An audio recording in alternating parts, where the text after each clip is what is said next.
I think all these things kind of layering on top of each other can be a recipe for disaster because all the non-contact injury is an overloading of eccentric forces that the tissue can't handle. That's all it is. Hmm. You Yeah, know? it's. Let me show you a quick video of Jason Tatum doing a squat. Um, so Jason Tatum, best player on the Celtics, the defending champs. They were What are the you saying, defending. Jake? Uh, Sorry, the volume went up. Yeah. yeah, sorry. The so Jason Tatum, best player on the Celtics, the defending champs. Um, they just they are they or before he just got injured, they were the title the favorites. But this is him doing a squat. He just tore his Achilles. Basically, it was a I've seen non-contact this guy. injury. I've seen Yeah, this guy do a little flopping. yeah, yeah. So yeah, this was this video was taken earlier this year, but I don't know what if you were advising a basketball client, what would you have them do? And if you saw them doing this, what would you think? I mean, it depends. Depends on what his goals are, what phases he is in his training, where he's at in his season. You know,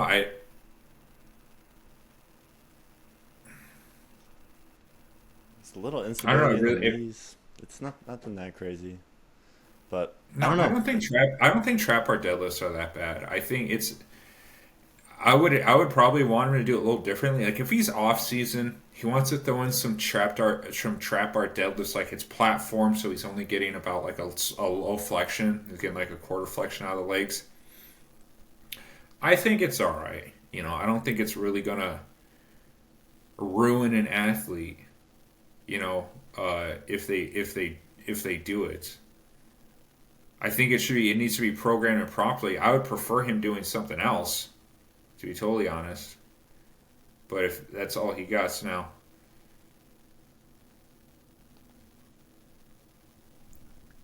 you know, I'm not gonna lie. His calves are a lot look a lot more structurally defined than the proportion to his quadricep. Yeah, he does have pretty small quads.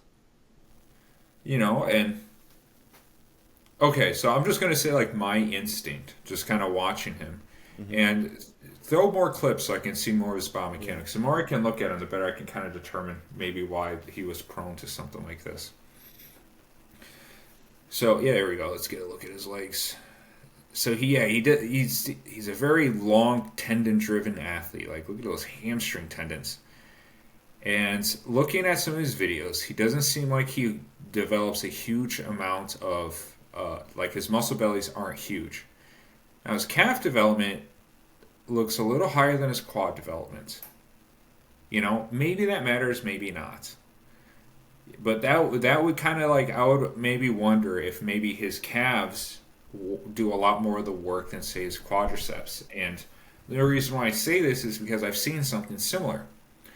If you look at Muay Thai fighters in Thailand, a lot of them don't have very defined quads. I mean, it's defined, but their calf to quad ratio is insanely disproportionate. Like their calves and feet are huge.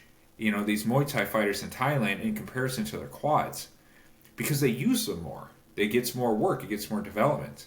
Now their sport kind of pushes that onto their bodies. Some guys might just have that naturally. You know, it could be genetic. Maybe they just don't hold a lot of strength in the legs naturally, but their quads do, and their quads kind of overcompensate.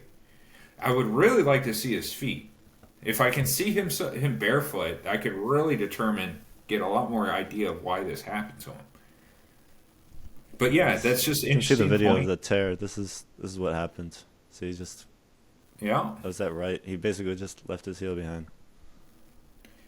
yeah. So it's like I said, like it's a big eccentric force. You know, everything is eccentric forces. That's why power is not shouldn't be a priority. It should be rate of force development. And then when you overload that, you know, a lot of that is. I would ask the question: how does a basic movement like that, right? How does that blow out the calf of an athlete that's supposed to be this advanced? That's Yeah. there's obviously something going wrong with how the tissue is handling mechanical load. Look at his feet in this video. See how much they move, and his knees. Yeah, It's much less yeah, stable. sure. He always It's got these silly, like the basketball shoes are Yeah, absolutely and he's had ridiculous. them in every single exercise. I mean, which makes sense. That's his, maybe he wants to train like he's going to compete, but there's so much foam in the basketball shoes that his feet have to Yeah. be lagging behind. So if we were to reverse engineer, like go back to his injury, if we were to reverse engineer the physics of an injury, then we can start to accumulate some evidence to why his body didn't handle the physics. There we go. It's right there. So it's his right foot. His Yeah, right it's when foot he went out. steps back. It's So his foot with the rash guard on it. Yeah. yeah,